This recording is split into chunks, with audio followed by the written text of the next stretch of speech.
Howdy, YouTube. Alright, so this is going to be a real quick video on how to fix your leaky brake fluid / clutch fluid reservoir on your 2010 Camaro SS and probably all Gen 5 Camaros. Now, apparently there's a defect where this cap refuses to mate to the reservoir. Now, I didn't know that until after my warranty had expired. I had honestly never removed this cap until like years after the 5-year warranty ran out.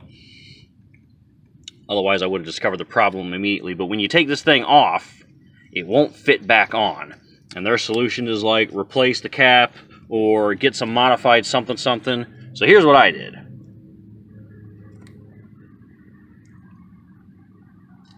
Pull this out, maybe we can see this better. I'm trying to see if there's a better... light. Anyway, so what's happening is this rubber isn't seating properly up against the top of the reservoir here. So what I did was I got like a beverage cup, an insulated beverage cup, like something you would hold coffee in, but not the styrofoam one. If the sides can be foam, that's fine. But the bottom part needs to be that waxy paper-like substance that's water resistant, of course. It's not going to leak your coffee or whatever beverage you put in there. And I popped the rubber piece out, and then I traced a circular pattern in about 3 or 4 of those things, and you can kind of see it in there. I'll move this out of the way a little.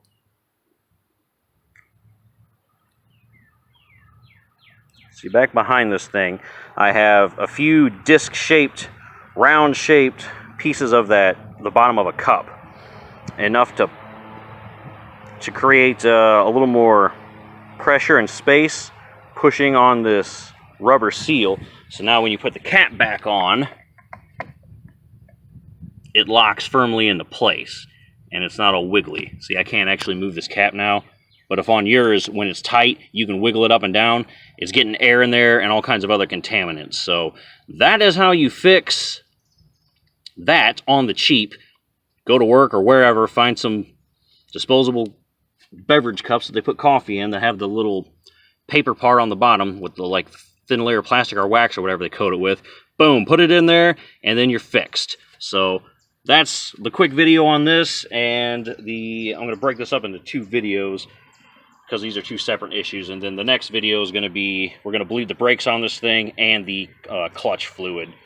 So, and to do that, bleeding the clutch fluid on this, since they put it in the same reservoir, we're going to be using that handy-dandy tool of mine, putting it down in there and sucking as much fluid as we can out, filling it back up, and then we're going to have somebody pump the clutch pedal about 50 times or so to cycle the fluid until it becomes clear. So that'll be the procedure on that. I'll show you next time, but hope this helped for those leaky caps if you don't want to go around replacing parts. Thanks for watching, guys. Peace.